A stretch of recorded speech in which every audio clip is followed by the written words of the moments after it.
அப்துர் ரஹ்மான் இப்னு Auf என்கிற ஒரு நபித்தோழர். இவர் தன்னுடைய 30வது வயதில் இஸ்லாமிய மார்க்கத்தை தழுவினார் என்றும், இவர் இஸ்லாத்தை தழுவுவதற்கு காரணமாக இருந்தவர் அபூபக்கர் சித்திக் ரலியல்லாஹு அன்ஹு அவர்கள் என்றும், இவர் இஸ்லாத்தை ஏற்கும் பொழுது அன்றைக்கு இருந்தவர்கள் மொத்தம் 7 பேர்கள். அபூபக்கர் சித்திக் ரலியல்லாஹு அன்ஹு அவர்கள் முதலில் இஸ்லாத்தை ஏற்றவுடனே யார் நேர்மையான உள்ளத்தோடு சத்தியத்தை அறிய வேண்டும் என்கிற ஆவலோடு நன்னடத்தையோடு நல்ல பழக்கத்தோடு அல்லாஹுவை அஞ்சி வாழுகிற மக்கள் நம்முடைய குடும்பத்தில், நம்முடைய வட்டாரத்தில், நம்முடைய நண்பர்கள் யார் என்பதை மெல்ல மெல்ல அபூபக்கர் சித்திக் ரலியல்லாஹு அன்ஹு அவர்கள் அறிந்து, அவர் மட்டும் ஆரம்பத்திலேயே 4 பேர்களை இஸ்லாத்திற்குள் அழைத்து வந்திருந்தார். 5வதாக அப்துர் ரஹ்மான் இப்னு அவுஃப் ரலியல்லாஹு அன்ஹு. அன்பானவர்களே, பொதுவாகவே இஸ்லாமிய பிரச்சாரத்தால், இஸ்லாமிய எழுத்தால், நம்முடைய நடத்தையினால், அல்லாஹ் நாடினால் இஸ்லாமிய மார்க்கத்தை பின்பற்றுகிற மக்களை அல்லாஹ் உருவாக்க கூடும். ஆனால் சஹாபாக்களாகிய நபிகள் நாயகம் ஸல்லல்லாஹு அலைஹி வஸல்லம் அவர்களும் அவர் உருவாக்கிய சஹாபாக்களும், குறிப்பாக அபூபக்கர் சித்திக் ரலியல்லாஹு அன்ஹு அவர்களை போன்ற சஹாபாக்கள், இந்த அபூபக்கர் சித்திக் ரலியல்லாஹு அன்ஹு அவர்கள் இஸ்லாத்தை எடுத்துச் சொன்ன பெரும்பான்மையான மக்கள் சொர்க்கவாசிகள். அந்த வரிசையில் இடம்பெறுகிறவர் தான் அப்துர் ரஹ்மான் இப்னு அவுஃப். நேற்றைய தினம் எப்படி சஅத் இப்னு அபி வக்காஸ் ரலியல்லாஹு அன்ஹு அவர்கள் இஸ்லாத்தை ஏற்கும் பொழுது ஆளே இல்லாத ஒரு சூழ்நிலை உருவாகி இருந்ததோ, அதே போல யாருமில்லாத நேரத்தில் இந்த மார்க்கத்திற்கு ஆதரவு கொடுத்தவர், மார்க்கத்தை பின்பற்றியவர், பிரச்சாரத்தில் பங்கெடுத்தவர் அப்துர் ரஹ்மான் இப்னு அவுஃப் ரலியல்லாஹு அன்ஹு. இவருக்கு அபு முஹம்மத் என்கிற ஒரு குறிப்பு பெயர் உண்டு. இவருடைய தாய் சிஅபா என்கிற பெயரோடு அழைக்கப்பட்டதாக வரலாறுகளிலே பார்க்கிறோம். இந்த அப்துர் ரஹ்மான் இப்னு அவுஃப் ஆரம்ப காலகட்டத்தில் ரசூலுல்லாஹி ஸல்லல்லாஹு அலைஹி வஸல்லம் இந்த இஸ்லாத்தை எடுத்துச் சொன்ன போது, அந்த இஸ்லாத்தை பின்பற்றுகிற மக்களை எல்லாம் அல்லாஹ்வுடைய ரசூல் ஒரு இடத்திலே ஒன்று கூட்டினார்கள். அந்த இடம் ஒரு நபித்தோழருடைய வீடு. அவருடைய பெயர் அர்க்கம் ரலியல்லாஹு அன்ஹு. அவருடைய வீட்டில் வைத்துதான் இஸ்லாம் வளர்ந்தது, தௌஹீத் வளர்ந்தது, ஆலோசனை கூட்டங்கள் நடத்தப்பட்டது. ரகசியமாக அல்லாஹ்வுடைய ரசூலை பார்க்க வருகிறவர்கள் எல்லாம் அங்கு வந்துதான் அல்லாஹ்வுடைய ரசூலை பார்ப்பார். அந்த அடிப்படையில் அப்துர் ரஹ்மான் இப்னு அவுஃப் அர்க்கம் என்கிற நபித்தோழருடைய வீட்டிற்கு வந்துதான் இஸ்லாத்தை தழுவினார். அங்கிருந்து மெல்ல மெல்ல இஸ்லாமிய பிரச்சாரம் செய்ய ஆரம்பித்தார் என்று வரலாறு தொடங்குகிறது. இந்த உன்னத தோழர் ஆரம்ப காலகட்டத்தில் ரசூலுல்லாஹி ஸல்லல்லாஹு அலைஹி வஸல்லம் அவர்களுக்கு மக்காவில் கடுமையான எதிர்ப்பு வந்தபோது, இஸ்லாத்திற்காக வேண்டி முதலில் ஹிஜ்ரத் செய்தவர் யார்? யார் அல்லாஹ்வுடைய பாதையில் முதலில் ஹிஜ்ரத் செய்தவர்கள்? அபூபக்கர் சித்திக் ரலியல்லாஹு அன்ஹு அவர்கள் தனிமையில் முதலிலே அபிசீனியாவை நோக்கி சென்றார். காரணம், அவர் இஸ்லாத்தை ஏற்றதிலே இருந்து தனது வீட்டுக்கு அருகில் சிறிய ஒரு வணக்க வழிபாட்டு தலத்தை உண்டாக்கினார். காபாவுக்கு அருகிலே செல்ல முடியாத காலம். தனது வீட்டுக்கு அருகில் ஒரு இல்லத்தை உருவாக்கி அங்கே நின்று கொண்டு தொழும் பொழுது குர்ஆனுடைய வசனங்களை சப்தம் போட்டு ஓதுவார். குறைசி சிறுவர்கள் எல்லாம் வீட்டை சுற்றி நிற்பார்கள். அந்த வசனங்களுக்கு மெய்மறந்து போவார்கள். அவர் ஓதுகிற சப்தம் போட்டு ஓதுகிற ஆயத்துகளுக்கெல்லாம் அடிமைப்பட்டு செவிதாழ்த்தி மக்கள் கேட்பதை குறைசிகள் பார்த்து கோபப்பட்டார்கள். அபூபக்கர் ரலியல்லாஹு அன்ஹு அவரிடத்திலே வந்து குடும்பத்தாரிடத்திலே போய் பேசினார்கள். நீங்கள் ஓதுவது சரி, ஆனால் சப்தம் போட்டு ஓதக்கூடாது. எங்களுடைய சிறுவர்கள் ஈர்க்கப்படுகிறார்கள். உங்களுடைய வீட்டை சுற்றி எப்பொழுதும் எங்களுடைய குலத்தவர்கள் ஒன்று கூடுகிறார்கள். நீங்கள் சப்தம் போட்டு ஓதுவது சரியல்ல என்று எதிர்ப்பு தெரிவித்தார்கள். வேறு வழி இல்லாமல் ஓதித்தான் ஆக வேண்டும் என்கிற நிலையில் இருக்கிற அபூபக்கர் சித்திக் ரலியல்லாஹு அன்ஹு அவர்கள் இனி இந்த மக்காவில் இருந்து கொண்டு நம்முடைய கொள்கையை நாம் பாதுகாக்க முடியாது, வணக்க வழிபாடு செலுத்த முடியாது என்பதை உணர்ந்து தன்னந்தனியாக ஒரு சிறிய ஒரு பையில் துணிகளை எடுத்துக்கொண்டு அபிசீனியாவை நோக்கி பயணமாகிறார். இப்னு தஹனா என்கிற அவருடைய நெருக்கமான குறைசி நண்பர் ஓடி வந்து எங்கே செல்கிறீர் என்று கேட்க நடந்ததை சொன்னார். அவர் குறைசிகளிடத்திலே போய் பேசுகிறார். இந்த ஒரு நல்லவரை அடிமையை விடுதலை செய்கிறார், ஏழை எளியவருக்கு வாரி வாரி கொடுக்கிறார், அன்பு காட்டுகிறார். இப்படிப்பட்ட நல்லவர்களை இந்த மக்காமா நகரம் இழந்தால் நமக்கு அல்லாஹ்வுடைய வேதனை அல்லவா வரும்? இவர் யார்? நம்மோடு வாழ்ந்தவர் அல்லவா, நம்முடைய குடும்பத்தை சார்ந்தவர் அல்லவா, இவருக்கு நீங்கள் நெருக்கடி கொடுக்கலாமா என்று குறைசிகளை சமாதானப்படுத்துகிறார். குறைசிகள், அபூபக்கர் நமக்கு ஒரு வாக்கு தந்தால் அவர் எங்கேயும் போக வேண்டாம், இங்கே இருக்கலாம், அவர் சப்தம் போட்டு குர்ஆனை ஓதாமல் மட்டும் இருந்தால் போதும். மீண்டும் சப்தம் போட்டு ஓத இப்னு தஹனா கொடுத்த ஆதரவை வாபஸ் வாங்குகிறார். அவர் தன்னுடைய நிலையில் தொடர்கிறார். எதிர்ப்புகள் அதிகமாகிறது.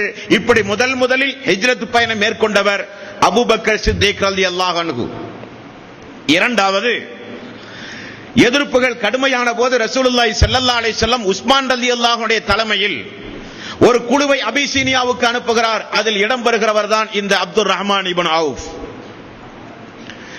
நேற்றைய தினம் எப்படி சஅத் இப்னு அபி வக்காஸ் ரலியல்லாஹு அன்ஹு அவர்களை ரசூலுல்லாஹி ஸல்லல்லாஹு அலைஹி வஸல்லம் சொர்க்கவாசி என்று பாராட்டி சீராட்டி சொன்னார்களோ, அதே போல எனது அப்துர் ரஹ்மான் இப்னு அவுஃப் சொர்க்கவாசி என்றார்கள் ரசூலுல்லாஹி ஸல்லல்லாஹு அலைஹி வஸல்லம். இந்த பூமியில் சொர்க்கவாசியாக நடமாடிய தோழர்களில் அவரும் ஒருவர். அல்லாஹ்வுடைய அன்பை பெற்றவர். அல்லாஹ் மிகப்பெரிய பாக்கியங்களை வாரி வாரி கொடுத்தான் அந்த தோழருக்கு. சஹாபாக்களுடைய காலகட்டம் ரெண்டு வகையான காலகட்டம். ஆரம்ப காலகட்டத்தில் மிகப்பெரிய சிரமத்தோடு வாழ்ந்தார்கள் சஹாபாக்கள். உணவிலும் சரி, உடையிலும் சரி, தங்கும் வசதியிலும் சரி, எதுவும் இல்லாமல் சிரமப்பட்டு வாழ்ந்தார்கள் சஹாபாக்கள். திரும்ப அல்லாஹு தஆலா ஹிஸ்புல்லாஹ், என்னுடைய படையினர்களை நிச்சயம் நான் கைவிட மாட்டேன் என்பதை உறுதிப்பட அல்லாஹ் தெளிவுபடுத்தும் முகமாக தோழர்களுக்கு பிறகு ஒரு காலத்தில் வாரி வாரி அல்லாஹு தஆலா கொடுத்தான். அந்த கொடுத்து அனுபவித்து வாழ்ந்த தோழர்களில் இவரும் ஒருவர். ஆனால் கொஞ்சம் வித்தியாசம். பொருளாதாரத்திற்கு அடிமையாகாத தோழர், பதவிக்கு அடிமையாகாத ஒரு தோழர். ஆகவே ரசூலுல்லாஹி ஸல்லல்லாஹு அலைஹி வஸல்லம் குடும்பத்தார்களும் அல்லாஹ்வுடைய ரசூலும் சஹாபாக்களும் கலீஃபாக்களும் மிக உயர்ந்த அந்தஸ்து கொடுத்து வைத்தார்கள் அப்துர் ரஹ்மான் இப்னு அவுஃப் ரலியல்லாஹு அன்ஹு அவர்களை. இவருடைய வாழ்வினுடைய முத்தாய்ப்பான சம்பவத்தை நீங்கள் பார்க்க வேண்டும். மதீனாவுக்கு ஹிஜ்ரத் செய்து எல்லோரும் போகும்போது ரசூலுல்லாஹி ஸல்லல்லாஹு அலைஹி வஸல்லம் ஒவ்வொரு முஹாஜிரையும் அழைத்து, மக்காவிலே வந்தவரையும் அழைத்து, மதீனாவிலே இருக்கிற ஒருவரையும் அழைத்து, இவர் உனக்கு சகோதரர், உனக்கு சகோதரர் என்று சகோதரத்துவத்தை ஏற்படுத்தியது நீங்கள் உரைகளிலே கேள்விப்பட்டிருக்கலாம். அப்படி ஏற்படுத்தும் போது ஒவ்வொரு நபர்களையும் ஒவ்வொரு அன்சாரி தோழர்கள் அழைத்து சென்றார்கள் அவர்களுடைய வீடுகளுக்கு. இருக்கிற சொத்துக்களில் பாதி, இருக்கிற தோட்டம் துறப்புகளில் பாதி, பேரித்தந்தோட்டங்கள் இருந்தால் அதில் பாதி, உழைத்த எல்லா சொத்துக்களிலும் பாதி. என்ன மனம் பார்த்தீர்களா? ஆகவேதான் அல்லாஹு தஆலா உதவியாளர்கள் என்கிற பெயரையே அவர்களுக்கு அல்லாஹு தஆலா கொடுத்தான். அன்சாரிகள், உதவி செய்யக்கூடிய மனோபாவம் உடையவர்கள். வரலாற்றை எழுதுகிறவர்கள் எல்லாம் அதிர்ந்து போகிறார்கள். பொதுவாக பொருளாதாரத்தை ஒரு மனிதன் வாரி இறைப்பது என்பது ஈரலை அறுத்து கொடுப்பதை போல. அவன் சம்பாதித்த பணம், அவன் உழைத்த பணம். ஆகவேதான் இந்த சமுதாயத்தில் தொழுகிற அன்பர்களை காட்டிலும் ஜகாத்து கொடுக்கிற அன்பர்கள் மிக மிக குறைவு. பொருளாதாரத்தின் மூலமாக சொர்க்கம் செல்லுகிற மக்கள் மிக மிக குறைவு. தர்மம் என்றால் குறைவு. அண்டை வீட்டுக்காரன் பசியோடு இருந்தால் நீங்கள் வயிறார உண்ணாதீர்கள் என்று சொன்ன இந்த மார்க்கத்தில் வசதி படைத்தவர்கள் எப்படி வாழ்கிறார்கள்? தனக்கு மட்டும் ஒரு வட்டமிட்டுக் கொண்டு தன்னுடைய பொருளாதாரம், தன்னுடைய குடும்பம், தன்னுடைய வசதி வாய்ப்பு, இதில் தான் அதிக கவனம் செலுத்துகிறார்கள்.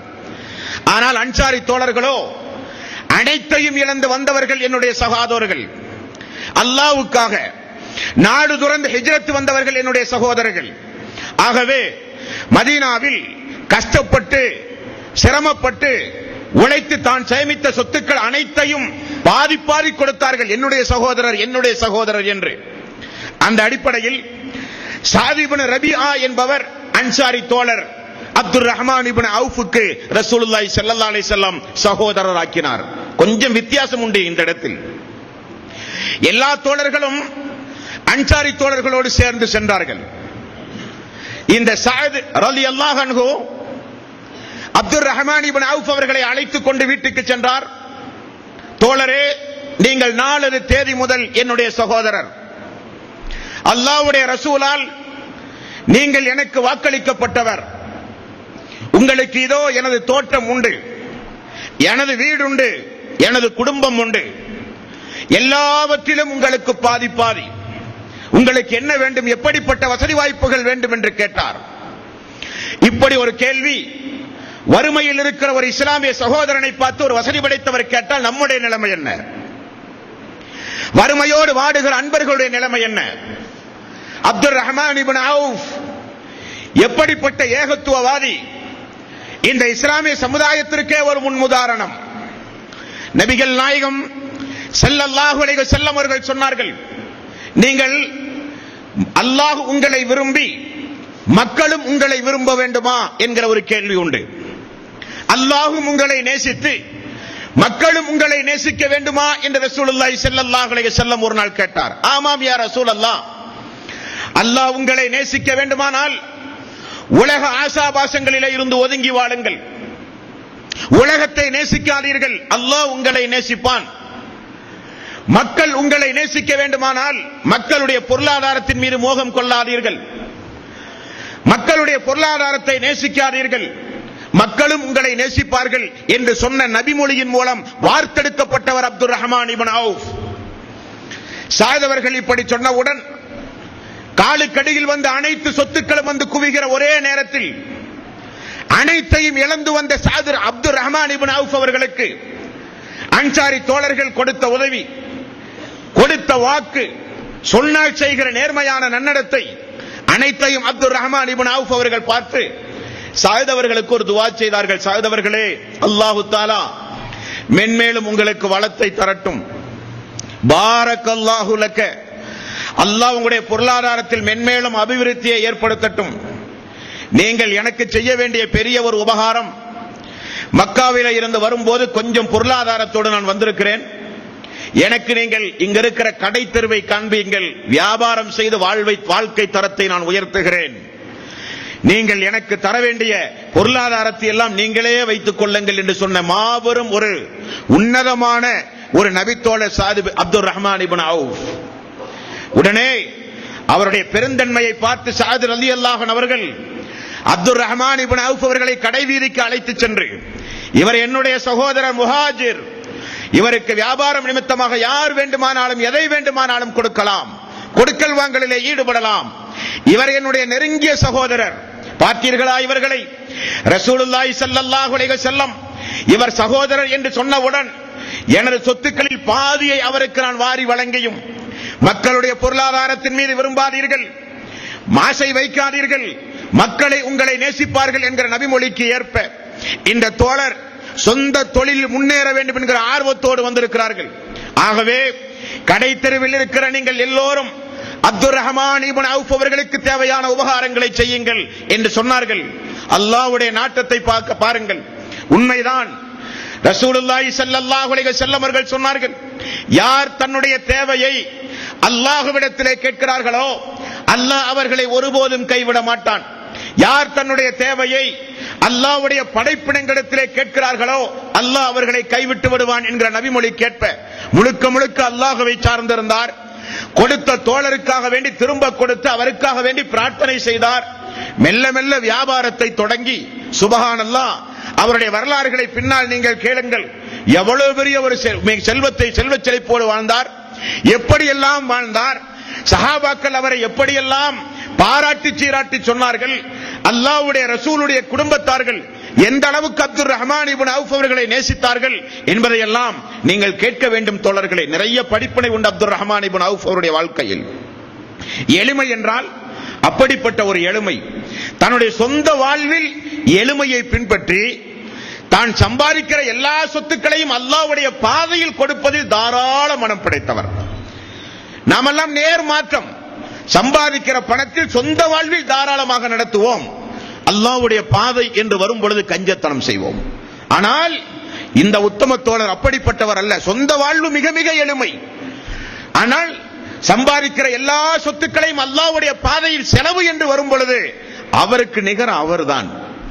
சஹாபாக்கள் எல்லாம் அதிர்ந்து போகிற அளவுக்கு சொத்துக்களை வாரி வாரி செலவு செய்கிற உன்னதமான ஒரு தோழர் இந்த தோழர். அன்பானவர்களே, ரசூலுல்லாஹி ஸல்லல்லாஹு அலைஹி வஸல்லம் ஒரு நாள் ஃபஜ்ருடைய நேரம் தொழுது முடிந்து அல்லாஹ்வுடைய ரசூல் திரும்ப பார்க்கும்போது அப்துர் ரஹ்மான் இப்னு அவுஃப் பக்கத்தில் இருக்கிறார். அவருடைய மேனியில் நறுமணம் கமழ்கிறது. என்ன அப்துர் ரஹ்மான் இப்னு அவுஃப் அவர்களே மேனியில் நறுமணம் கமழ்கிறது? யா ரசூலல்லாஹ், நேற்று இரவு எனக்கு திருமணம் முடிந்தது. நேற்று இரவு எனக்கு திருமணம் முடிந்தது. ரசூலுல்லாஹி ஸல்லல்லாஹு அலைஹி வஸல்லம் மதீனாவிலே உயிரோடு வாழ்ந்திருக்கிறார். அல்லாஹ்வுடைய ரசூலுக்கு தெரியாது நடந்த திருமணம். அல்லாஹ்வுடைய ரசூல் திருமணத்திற்கு அழைக்கப்படாமல் திருமணம் நடந்திருக்கிறது.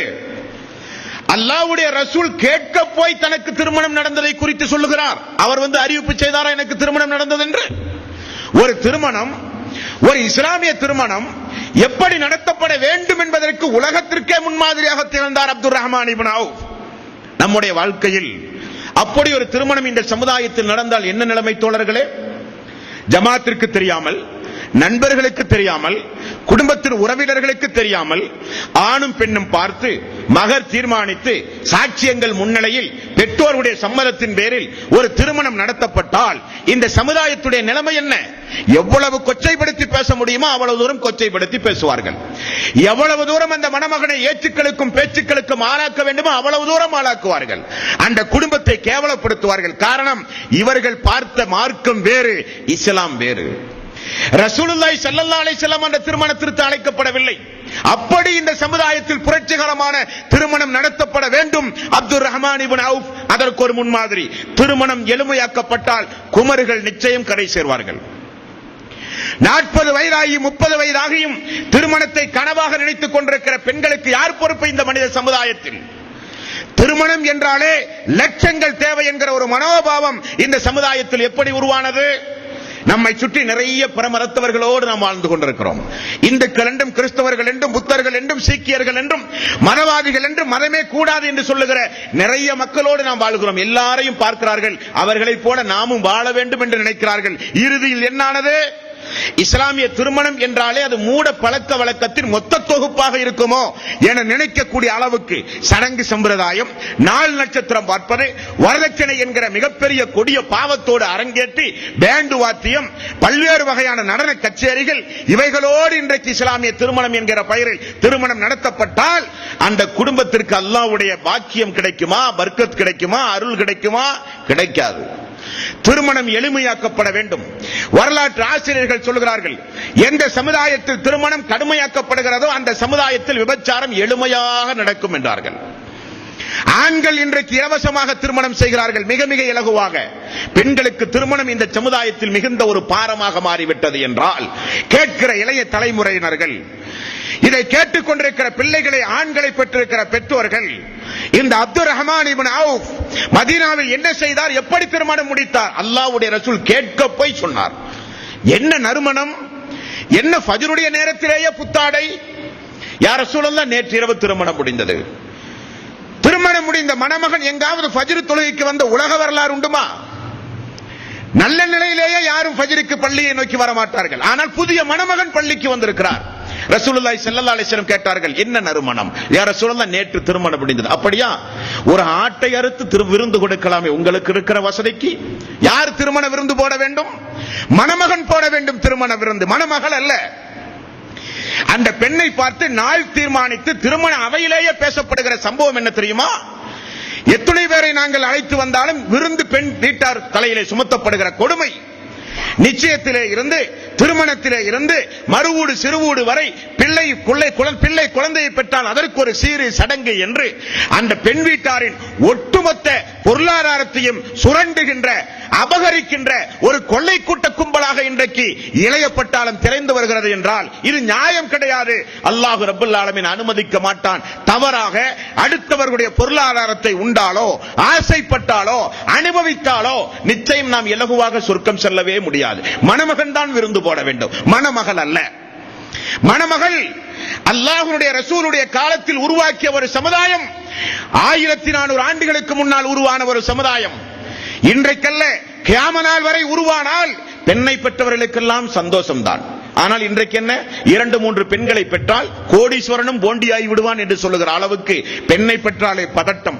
எப்படி கரை சேர்ப்பது, எப்படி திருமண வாழ்வை அமைத்துக் கொடுப்பது, இதை எப்படி நீ வளர்த்தி ஆளாக்குவது என்கிற கவலை பெண்களுக்கு. ஆனால் உண்மையான இஸ்லாம் என்ன, ஆண்களுக்குத்தான் அந்த கவலை வேண்டும். ஆண்களை பெற்றெடுக்கிற தாய்மார்களுக்கு அந்த கவலை வேண்டும். மணமகனுக்கு விருந்து கொடுக்கிற வசதி, விருந்து கொடுக்க வேண்டும். மணமகன் தான் திருமண நேரத்தில் மகர் கொடுக்க வேண்டும். திருமணத்தின் அனைத்து செலவும் மணமகன் தான் செய்ய வேண்டும் என்று சொன்ன மார்க்கம் நேர் தலைகீழாக இந்த சமுதாயம் மாற்றிவிட்டது. பார்த்தீர்களா? அப்துல் ரஹ்மான் இப்னு அவுஃப் திருமணத்தின் மூலம் இந்த சமுதாயத்திற்கு ஒரு சட்டம் சொன்னார்கள். திருமணம் என்பது ஏழ்மையாக நடத்தப்பட வேண்டும். ஏழ்மை திருமணத்தில் தான் அல்லாஹ்வுடைய ரஹ்மத், அல்லாஹ்வுடைய அருள் உண்டு என்பதை நிரூபித்த தோழர் அப்துல் ரஹ்மான் இப்னு அவுஃப். மதீனாவில் வாழ்ந்து கொண்டிருக்கும் போது பத்ர் போர் நடந்தது. பத்ர் போரில் அல்லாஹ்வுடைய ரசூலுடைய அனைத்து ஆலோசனையின்படி ரசூலுல்லாஹி ஸல்லல்லாஹு அலைஹி வஸல்லம் அவர்களுக்கு பக்கபலமாக இருந்து பத்ர் போரில் பங்கெடுத்து முன்பின் பாவங்கள் எல்லாம் மன்னிக்கப்பட்டவர் என்கிற பத்ர் போரில் பங்கெடுத்த தோழர்களுக்கு சொன்ன நற்செய்திக்கு உரியவராக இவரும் மாறி பத்ர் போரில் பங்கெடுத்த ஒரு நபித்தோழர் என்கிற ஒரு அந்தஸ்தோடு எல்லோரோடும் மதீனாவிலே வாழ்ந்து கொண்டிருக்கும் பொழுதுதான் உஹது போர் நடைபெறப் போகிறது. உஹது போரில் கடுமையான எதிர்ப்பு தோழர்களுக்கும் அல்லாஹ்வுடைய ரசூலுக்கும். அதில் இந்த தோழருக்கு மட்டும் 20 வெட்டு காயங்கள். அவருக்கு காலில் ஏற்பட்ட ஒரு காயத்தின் காரணமாக காலே ஊனமானது. இருக்கிற சொத்துக்களை எல்லாம் வைத்து வைத்தியம் பார்த்து அந்த காலை அவர் நல்லா இருக்கலாம். ஆனால் அல்லாஹ்வுடைய பாதையில் ஏற்பட்ட இந்த தழும்பு, ரசூலுல்லாஹி ஸல்லல்லாஹு அலைஹி வஸல்லம் அவர்கள் சொன்னார்கள், நரக நெருப்புக்கு அல்லாஹ் தஆலா ஹராம் ஆக்கிய ஒரு சில காரியம் உண்டு. நரகத்திற்கு ஹராம். அல்லாஹ்வுடைய பாதையில் நோன்பு வைத்துக் கொண்டு யார் ஒருவர் ஜிஹாத்திற்காக வேண்டி புறப்படுகிறானோ அவனுடைய முகத்தை அல்லாஹ் தஆலா 40 ஆண்டு காலம் நரகத்திலே இருந்து திருப்பி வைப்பான் என்றார்கள் ரசூலுல்லாஹி ஸல்லல்லாஹு அலைஹி வஸல்லம். அல்லாஹ்வுடைய பாதையில் போருக்கு சென்று ஒரு மனிதனுக்கு ஒரு தழும்பு ஏற்பட்டால் நரகம் அந்த தழும்பை தீண்டாது, நரகத்திற்கு ஹராமாக்கப்பட்டது என்றார்கள் ரசூலுல்லாஹி ஸல்லல்லாஹு அலைஹி வஸல்லம். அல்லாஹ்வுடைய மார்க்கத்திற்காக வேண்டி இரவு பகலாக யார் கண் விழிக்கிறானோ அந்த கண் நரகத்திற்கு ஹராம் என்றார்கள் ரசூலுல்லாஹி ஸல்லல்லாஹு அலைஹி வஸல்லம். அல்லாஹ்வுக்காக அதிகம் யார் ஒருவர் சுஜூது செய்கிறாரோ அந்த நெற்றி தழும்பு அந்த நரகத்திற்கு ஹராம் என்றார்கள் ரசூலுல்லாஹி ஸல்லல்லாஹு அலைஹி வஸல்லம். அந்த அடிப்படையில் இப்படியே நான் உயர்த்தப்பட வேண்டும் என்று விரும்பியவர் அப்துல் ரஹ்மான் இப்னு அவுஃப். புகாரி என்கிற நபிமொழி தொகுப்பிலே நீங்கள் பாருங்கள், சொர்க்கத்திற்கு ஒரு அடியான் சொர்க்கத்திற்கு சங்கிலியால் கட்டப்பட்ட நிலையில் சொர்க்கத்திற்கு செல்லுகிறானாம். அவனை பார்த்து அல்லாஹ் தஆலா வியப்படைகிறான். ஒரு கூட்டம் சங்கிலியால் கட்டப்பட்ட நிலையில் சொர்க்கம் செல்லுகிறது. அல்லாஹ் அவர்களை பார்த்து வியப்படைகிறான் தன்னுடைய அடியார்கள் மத்தியில். பார்த்தீர்களா என்னுடைய அடியார்களை? யார் இவர்கள்? உலகத்திலேயே கைதிகளாக பிடிக்கப்பட்டு சித்திரவதை செய்யப்பட்டு கைதிகளாகவே இஸ்லாத்திற்காக வேண்டி உயிர் நீத்த தியாகிகள் இவர்கள். இதே உஹது போரில் ரசூலுல்லாஹி ஸல்லல்லாஹு அலைஹி வஸல்லம் ஹம்ஸா அவர்களுடைய உடலுக்கு அருகிலே போய் நின்று கொண்டு சொன்னார்கள், உடல் உறுப்புகள் எல்லாம் சேதப்படுத்ததை பார்த்து சொன்னார்கள், இந்த கொடுமையை போல ஒரு கொடுமையை எனது வாழ்வில் நான் பார்த்ததே கிடையாது. எனது சிறிய தந்தை அந்த அளவுக்கு கோரமாக கொடுமையாக கொலை செய்யப்பட்டிருந்தார். சொல்லிவிட்டு அல்லாஹ்வுடைய ரசூல் என்ன சொன்னார்கள் தெரியுமா? இந்த ஹம்ஸாவுடைய குடும்பத்தார்கள் மனவருத்தப்படுவார்கள் என்பதற்காக வேண்டித்தான் எனது ஹம்ஸாவை நான் அடக்குகிறேன். இல்லாவிட்டாலோ இந்த உஹது பெருவழியில் உஹது மலைக்கு அடியில் அப்படியே இந்த ஹம்ஸாவின் உடலை பூமிக்கு மேலே நான் விட்டு விடுவேன். பறவைகள் கொத்தி தின்ன வேண்டும் இந்த ஹம்ஸாவுடைய உடம்பை. அந்த உடம்பு மறுமை நாளில் பறவையினுடைய வயிற்றிலே இருந்து ஹம்ஸா வெளிவர வேண்டும் என்று நான் விரும்புகிறேன் என்றார்கள் ரசூலுல்லாஹி ஸல்லல்லாஹு அலைஹி வஸல்லம். பறவைகள் கொத்தி தின்னி ஒரு மனிதன் ஷஹீதானால் மறுமை நாளில் அந்த பறவைகளுடைய உடம்பிலே இருந்து வெளிவருகிற அற்புதமான காட்சியை நான் பார்க்க வேண்டும். ஆனால் ஹம்ஸாவுடைய குடும்பத்தார்கள் ஷஹீதாக்கப்பட்ட எல்லோரையும் அடக்கினார்கள். சிறிய தந்தையை மட்டும் அடக்காமல் சென்று விட்டார் அல்லாஹ்வுடைய ரசூல் என்று சொல்லுவார்கள் என்பதற்காக வேண்டி அடக்குகிறேன் என்றாரே அந்த போரில் பங்கெடுத்தவர் அப்துல் ரஹ்மான் இப்னு அவுஃப்.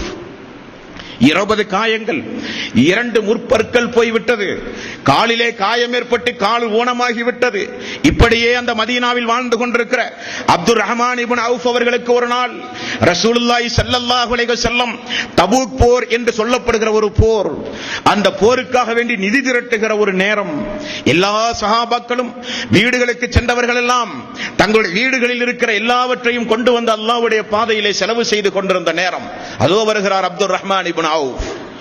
தூக்க முடியாமல் ஒரு பையில் இருக்கிற சொத்துக்களை எல்லாம் எடுத்துக்கொண்டு வருகிறார். அவர் வருகிற நிலையை பார்த்து உமர் ரலியல்லாஹு அன்ஹு அவர்கள் சொன்னாராம், யா ரசூலல்லாஹ், அப்துர் ரஹ்மான் இப்னு அவுஃப் எல்லா சொத்துக்களையும் கொண்டு வருகிறார், வீட்டில் ஏதாவது வைத்திருக்கிறாரா என்று கேளுங்களேன்.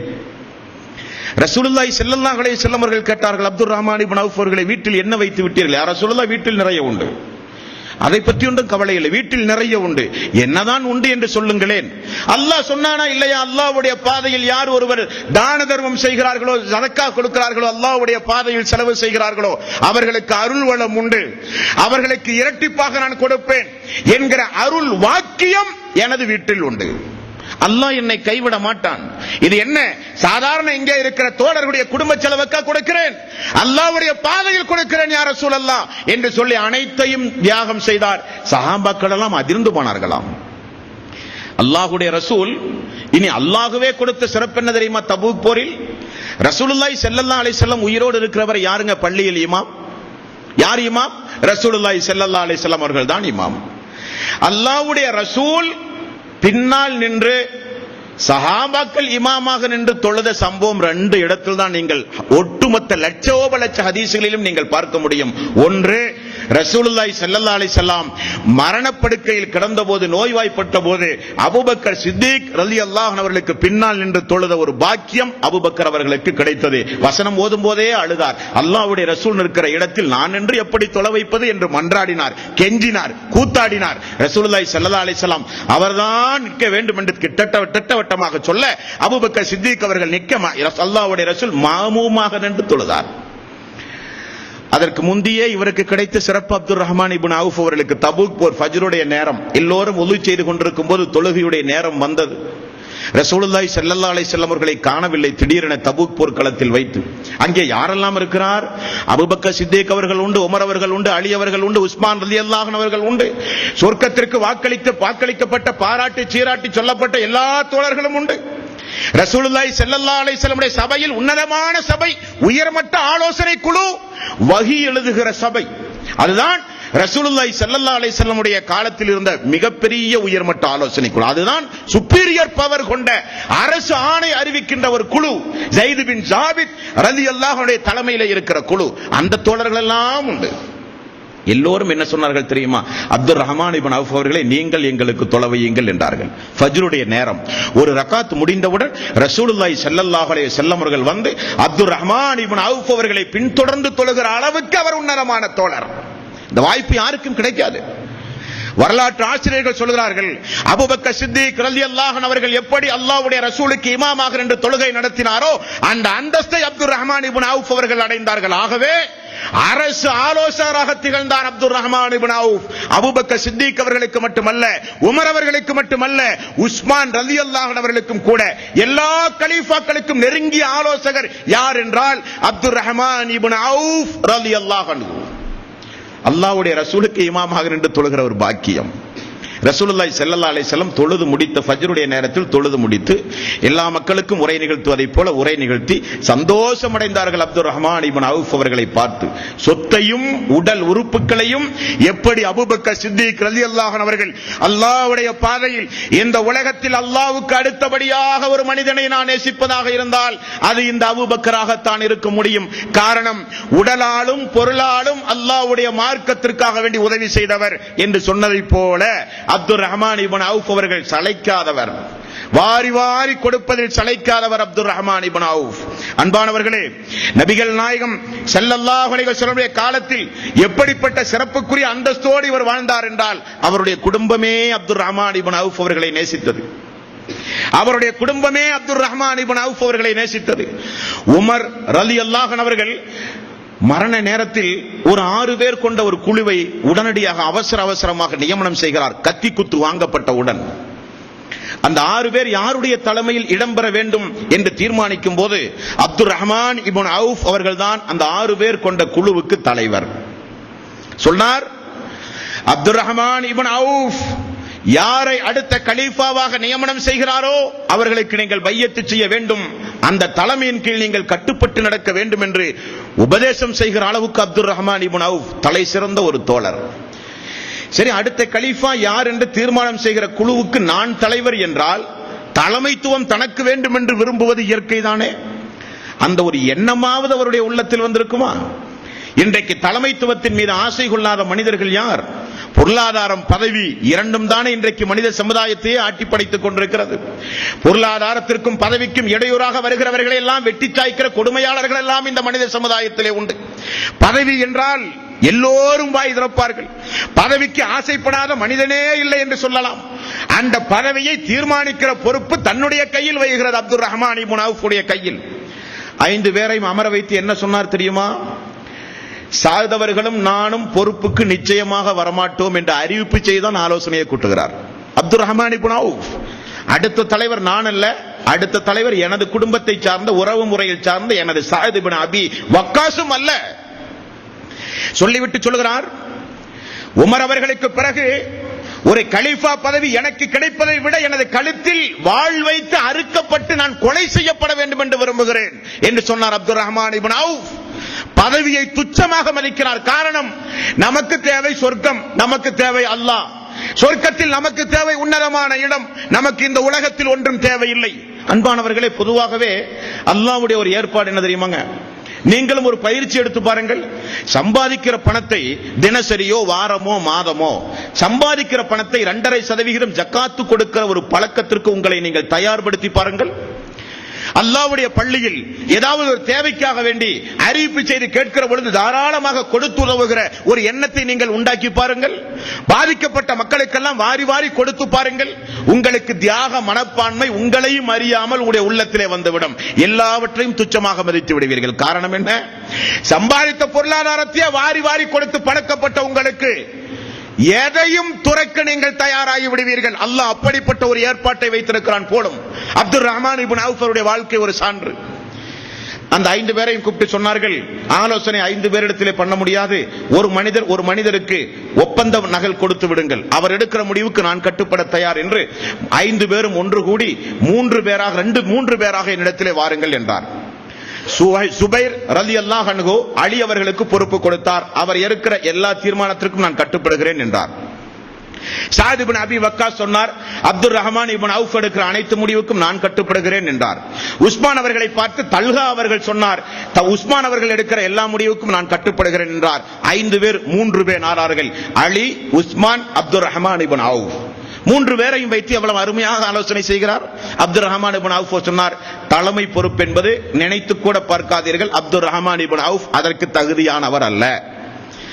2 பேருடைய சிறப்பையும் அந்த சபையில எடுத்து சொல்லி 2 பேரையும் தனித்தனியாக அழைத்து அல்லாஹ்வுடைய ரசூல் உங்களை பற்றி என்ன சொன்னார், உங்களை பற்றி என்ன சொன்னார் என்றெல்லாம் அருமையாக 2 பேரையும் ஒரு கவுன்சிலிங் நடத்தி இறுதியில் நான் உஸ்மான் ரலியல்லாஹு அன்ஹு அவர்களை கலீஃபாவாக நியமனம் செய்கிறேன் என்று சொன்னவுடன் உடனடியாக முதல் பையத் செய்தவர் அலி ரலியல்லாஹு அன்ஹு. எல்லோரும் சேர்ந்து உஸ்மான் ரலியல்லாஹு அன்ஹு அவர்களை கலீஃபாவாக ஏற்க வைத்தார். அந்த நேரத்தில் ஏற்பட்ட அரசியல் குழப்பங்களை சாதுர்த்தியமாக தியாக உணர்வோடு செய்து முடித்தவர் அப்துர் ரஹ்மான் இப்னு அவுஃப் ரலியல்லாஹு அன்ஹு. அவருடைய தர்ம சிந்தனையை கேட்கிறீர்களா தோழர்களே? எவரால் எப்படி முடிந்தது என்றுதான் அந்த ஹதீஸ்களை தொகுத்து படித்து பார்க்கும் போது கேட்கும் போது, இவரெல்லாம் மனிதரா? எந்த ஆசாபாசையும் உள்ளத்திலே இல்லையா? இவர் சம்பாதித்த சொத்து. ரசூலுல்லாஹி ஸல்லல்லாஹு அலைஹி வஸல்லம் மதீனாவிலே இருக்கும்போது அப்துர் ரஹ்மான் இப்னு அவுஃப் ஒரு நாள் தொலை வந்து அமர்ந்து கொண்டிருக்கும் போது ரசூலுல்லாஹி ஸல்லல்லாஹு அலைஹி வஸல்லம் கேட்ட, அப்துர் ரஹ்மான் இப்னு அவுஃப் எப்படி இருக்கிறீர்கள்? குடும்ப சூழ்நிலை எப்படி இருக்கிறது? யா ரசூலல்லாஹ், நான் தொட்டதெல்லாம் பொன், எங்கு திரும்பினாலும் பர்க்கத். அல்லாஹு தஆலா எனக்கு தந்திருக்கிற வளத்திற்கு கையும் இல்லை கணக்கும் இல்லை யா ரசூலல்லாஹ். அளவுக்கு அதிகமான செல்வங்களை எனக்கு வாரி வாரி தருகிறான் அல்லாஹு தஆலா என்று சொன்னவர் அப்துர் ரஹ்மான் இப்னு அவுஃப். நம்ம இடத்துல யாராவது அப்படி சொல்லுவோமா? யாராவது வசதி படைத்தவரிடத்திலே போய் வியாபாரம் எப்படி இருக்கிறது என்றால் துஆ செய்யுங்கள் என்பார். எவ்வளவு பெரிய கோடீஸ்வரத்திலே போய் கேட்டாலும் துஆ செய்யுங்கள், என்ன செய்வது, வியாபாரத்தை தொடங்கி விட்டேன், கஷ்டமோ நஷ்டமோ செய்துதானே ஆக வேண்டும் என்றெல்லாம் தான் மக்கள் சொல்லுவார்கள். அவர் சொல்லுகிற கஷ்டத்தை பார்த்தால் ஜும்மா வசூல் எடுத்து நாம் அவருக்கு கொடுக்க எல்லாம் தான் மக்கள் சொல்லுவார்கள். அவர் சொல்லுகிற கஷ்டத்தை பார்த்தால் ஜும்மா வசூல் எடுத்து நாம் அவருக்கு கொடுக்க வேண்டிய அளவுக்கு பேசுவார். ஆனால் அப்துர் ரஹ்மான் இப்னு அவுஃப், யா ரசூலல்லாஹ், அல்லாஹ் தஆலா வாரி வாரி தந்திருக்கிறான் யா ரசூலல்லாஹ், எங்கு திரும்பினாலும் எனது வியாபாரத்தில் பர்க்கத், எதை தொட்டாலும் எனது வியாபாரத்தில் பர்க்கத், யாருக்கும் வியாபாரம் ஆகாத நேரத்தில் எல்லாம் எனக்கு வியாபாரம் என்று ரசூலுல்லாஹி ஸல்லல்லாஹு அலைஹி வஸல்லம் இடத்திலே வந்து சொன்னார். 40,000 திரகம் தேவைப்படுகிற ஒரு மிகப்பெரிய ஒரு அறிவிப்பு ரசூலுல்லாஹி ஸல்லல்லாஹு அலைஹி வஸல்லம் அவர்கள் செய்தார்கள். சொத்திலே பாதியாக பிரித்து 20,000 திரகத்தை கொண்டு வந்தார். அல்லாஹ்வுடைய ரசூல், யா அல்லாஹ், அப்துர் ரஹ்மான் இப்னு அவுஃப் அவருடைய பொருளாதாரத்தில் அபிவிருத்தியை ஏற்படுத்து என்று ரசூலுல்லாஹி ஸல்லல்லாஹு அலைஹி வஸல்லம் துஆ செய்து வாழ்த்து சொன்ன அப்துர் ரஹ்மான் இப்னு அவுஃப் எப்படிப்பட்ட தியாகி என்று பாருங்கள், எப்படிப்பட்ட தியாகி. ரசூலுல்லாஹி ஸல்லல்லாஹு அலைஹி வஸல்லம் காலத்தில் அல்லாஹ்வுடைய ரசூல் சொன்னார்கள், எனது குடும்பத்தை நேசிக்கிறவர் உங்களில் தலை சிறந்தவர் என்று ஒரு அறிவிப்பு செய்தார். எனது குடும்பத்தை யார் நேசிக்கிறாரோ அவர்தான் மனிதர்களிலேயே சிறந்தவர், அவர்தான் தலை சிறந்தவர், உத்தமமானவர் என்று ரசூலுல்லாஹி ஸல்லல்லாஹு அலைஹி வஸல்லம் அவர்கள் சொன்ன உடனே 4 லட்சம் தீனார் தங்க தீனாரை எடுத்துக்கொண்டு போய் அல்லாஹ்வுடைய ரசூலுடைய குடும்பத்துக்கெல்லாம் வாரி வாரி கொடுத்தார்கள். மனிதர்களில் நான் சிறந்தவனாக வேண்டும், உங்களுடைய குடும்பத்தை நான் நேசிக்க வேண்டும் என்றார். அல்லாஹ்வுடைய ரசூலுடைய குடும்பத்தை நான் நேசிக்க வேண்டும், அந்த குடும்பத்தில் நான் ஒருவனாக மாற வேண்டும். எப்படி இந்த சல்மான் ரலியல்லாஹு அன்ஹு அவர்கள் இஸ்லாத்தை தழுவியவுடன் அன்சாரி தோழர்கள், இவர் எங்களுடைய தோழர், முஹாஜிர்கள் அல்ல அல்ல அவர் எங்களுடைய தோழர் என்று சொல்லி அன்சாரிகளும் முஹாஜிர்களும் சல்மானுடைய விஷயத்தில் எப்படி போட்டி போட்டுக் கொண்டு எங்களை சார்ந்தவர் எங்களை சார்ந்தவர் என்று சொன்ன சப்தத்தை கேட்டு ரசூலுல்லாஹி ஸல்லல்லாஹு அலைஹி வஸல்லம் வெளியே வந்து அவர் அன்சாரியும் அல்ல முஹாஜிரும் அல்ல, அவர் எனது குடும்பத்தை சார்ந்தவர் என்று சல்மான் ரலியல்லாஹு அன்ஹு அவர்களுக்கு எப்படி அல்லாஹ்வுடைய ரசூல் சொன்னாரோ அதே போல அப்துர் ரஹ்மான் இப்னு அவுஃப் அல்லாஹ்வுடைய ரசூல் சொன்ன அந்த வாக்கை நிறைவேற்றும் முகமாக மனித சமுதாயத்தில் நான் தான் சிறந்தவனாக மாற வேண்டும் என்பதற்காக 4 லட்சம் தீனாரை தங்க தீனாரை ரசூலுல்லாஹி ஸல்லல்லாஹு அலைஹி வஸல்லம் காலத்தில் அவருடைய மரணத்திற்கு பிறகு குடும்பத்திலே வாரி வாரி கொடுத்தார்கள். அல்லாஹ்வுடைய ரசூலுடைய குடும்பமே அப்துர் ரஹ்மான் இப்னு அவுஃப் அவர்களை அளவுக்கு அதிகமாக நேசித்தது. தோழர்களே, அளவுக்கு அதிகமாக நேசித்தது.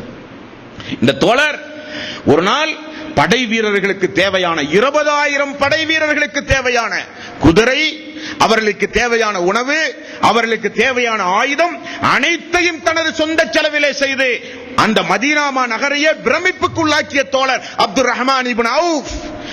நடைபெறப் போகிற இந்த போரின் அனைத்து செலவும் என்னை சார்ந்தது என்று 20,000 படை வீரர்களுக்கு வாரி வாரி கொடுத்த அப்துர் ரஹ்மான் இப்னு அவுஃப்.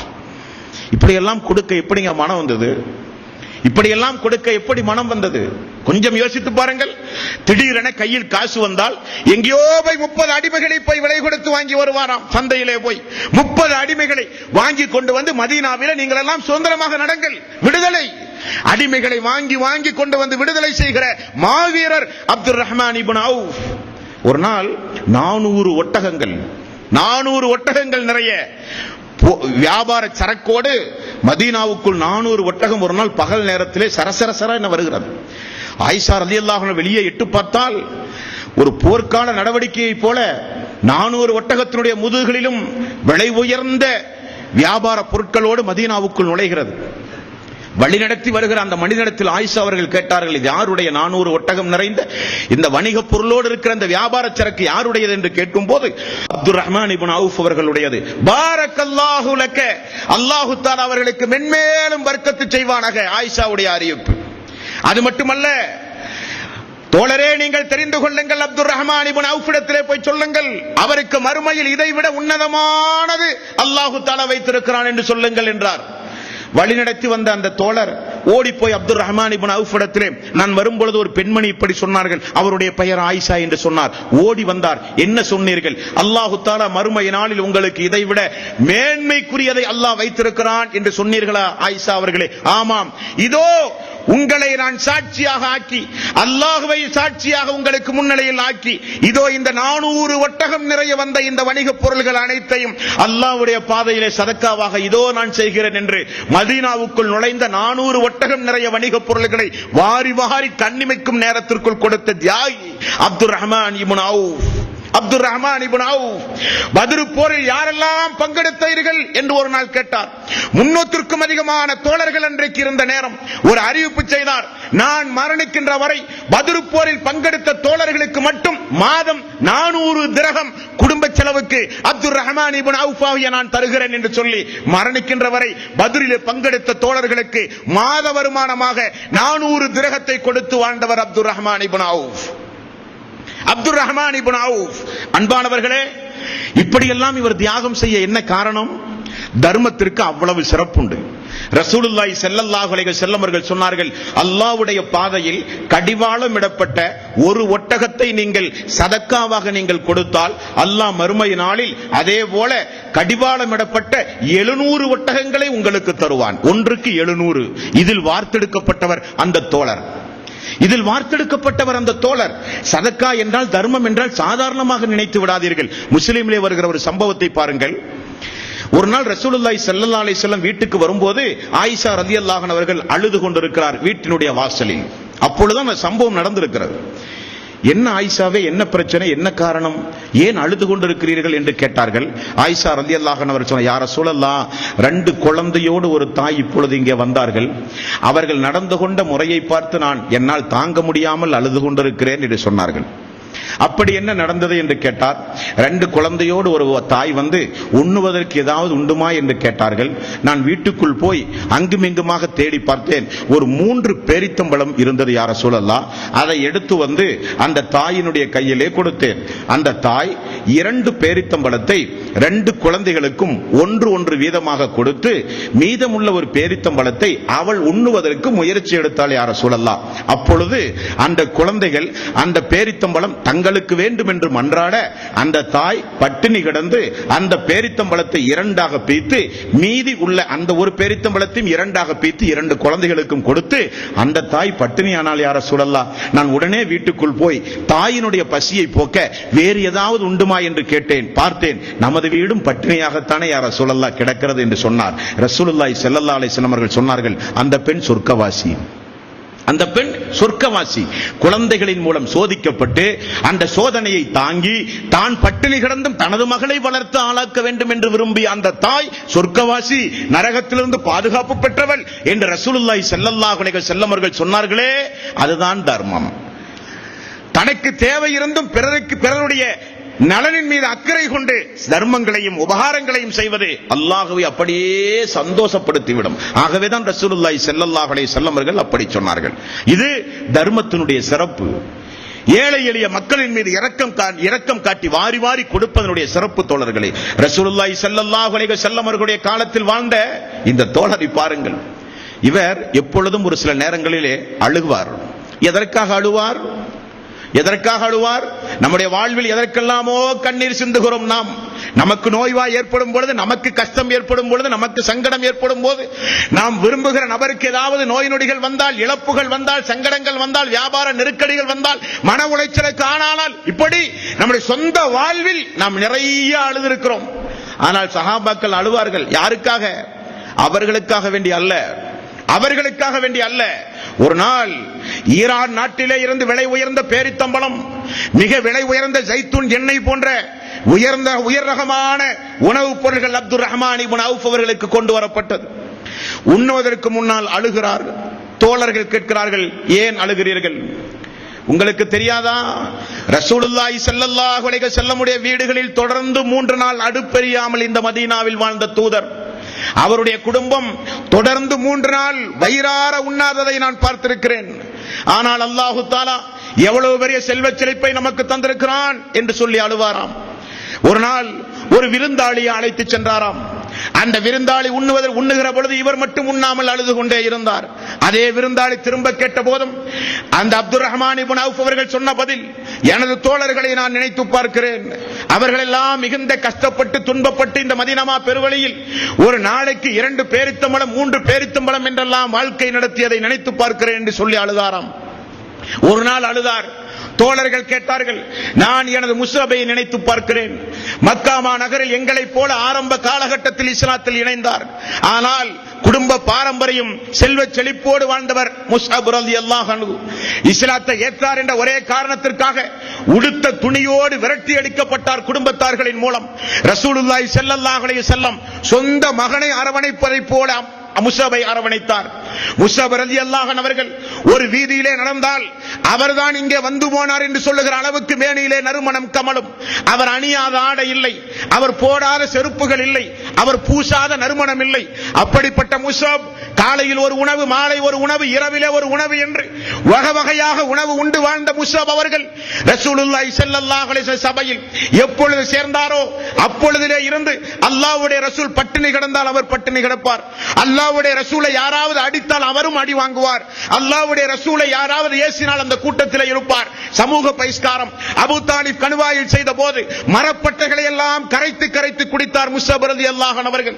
உஹது போரிலே கொல்லப்பட்ட போது ரசூலுல்லாஹி ஸல்லல்லாஹு அலைஹி வஸல்லம் யாரெல்லாம் இறந்தார்கள் என்று பார்வையிட்டு வரும் பொழுது முஸ்அபுக்கு அருகிலே வந்து நின்று அமர்ந்து ரசூலுல்லாஹி ஸல்லல்லாஹு அலைஹி வஸல்லம் தாடி நனைகிற அளவுக்கு அழுதார். காரணம், எல்லோரும் ஒரு கபன் துணி வைத்திருந்தார்கள். அந்த கபன் துணியினால் தான் அனைவரும் அடக்கப்பட்டார்கள்.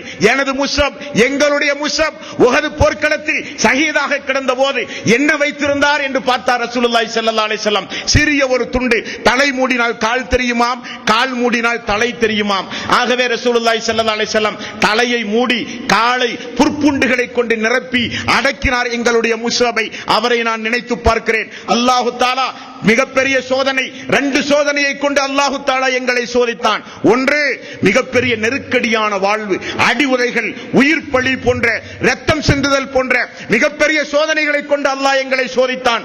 எல்லா தோழர்களும் அதில் வெற்றி அடைந்தார்கள். இரண்டாவது அல்லாஹ் சோதித்தது என்ன தெரியுமா? பொருளாதாரத்தை கொடுத்து அல்லாஹ் சோதித்தான். அந்த சோதனையில் நிறைய பேர்கள் தோற்று போய்விட்டார்கள். அந்த முஸ்அபை நினைத்து நான் அழுகிறேன் என்றார். அந்த முஸ்அபை நினைத்து நான் அழுகிறேன் என்றால் அல்லாஹு தஆலா இம்மையில் கொடுத்து கொடுத்து கொடுத்து கொடுத்து மறுமையில் ஒன்றுமில்லாமல் ஆக்கி விடுவானோ? இதுதான் அவருடைய அழுகைக்கு மெயின் காரணம். எப்பொழுதும் இதைத்தான் சொல்லுவார். உலகத்தில் கொடுத்து கொடுத்து அல்லாஹு தஆலா மறுமையில் ஒன்றுமில்லாமல் ஆக்கி விடுவானோ என்று அழுதவர் அந்த தோழர். உஸ்மான் ரலியல்லாஹு அன்ஹு ஆட்சியில் நடந்த ஒரு சம்பவத்தை பாருங்கள்.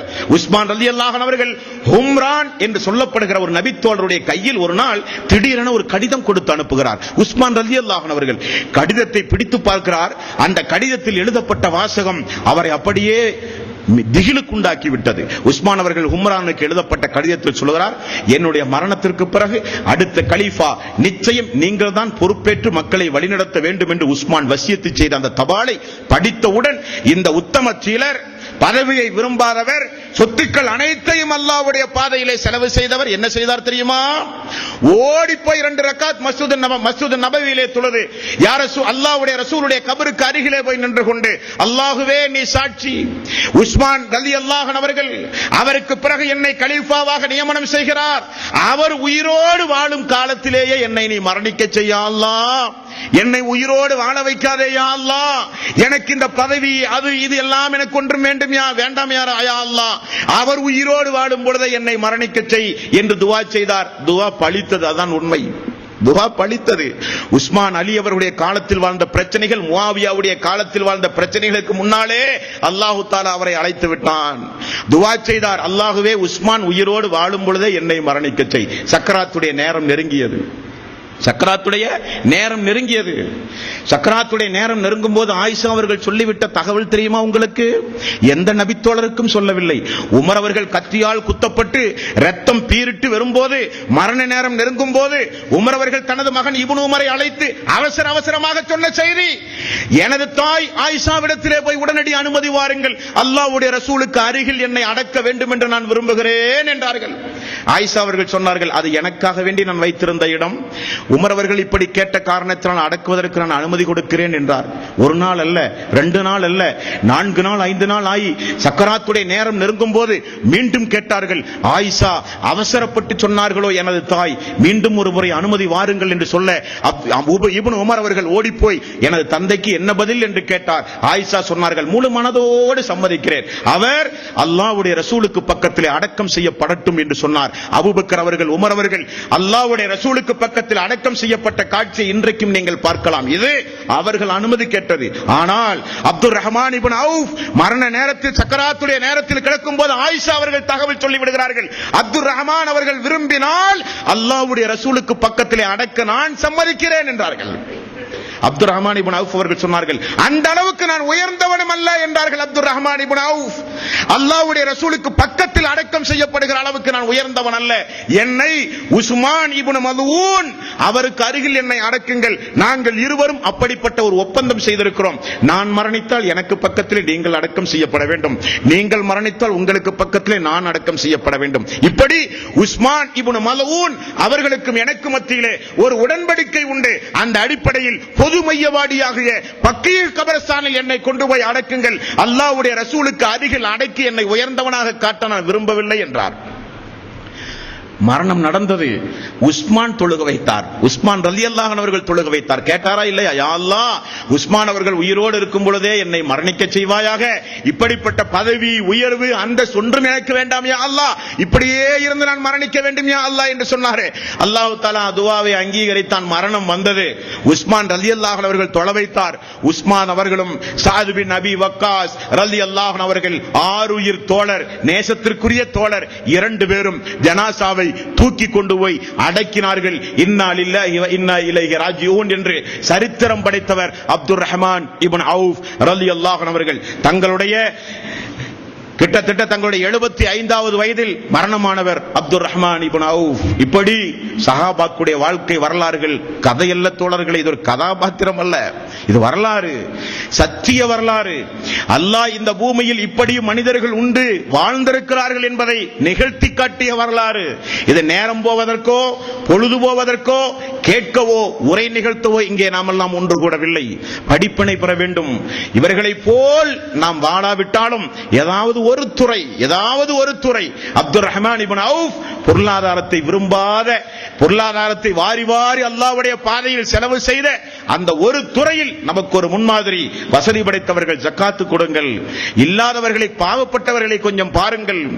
ஏழை எளிய மக்கள் இந்த உலகத்தில் உயிர் வாழ்கிற ஒரே காரணத்தினால் தான் அல்லாஹ்வுடைய அருள் இந்த பூமிக்கு இறங்குகிறது என்றார்கள் ரசூலுல்லாஹி ஸல்லல்லாஹு அலைஹி வஸல்லம்.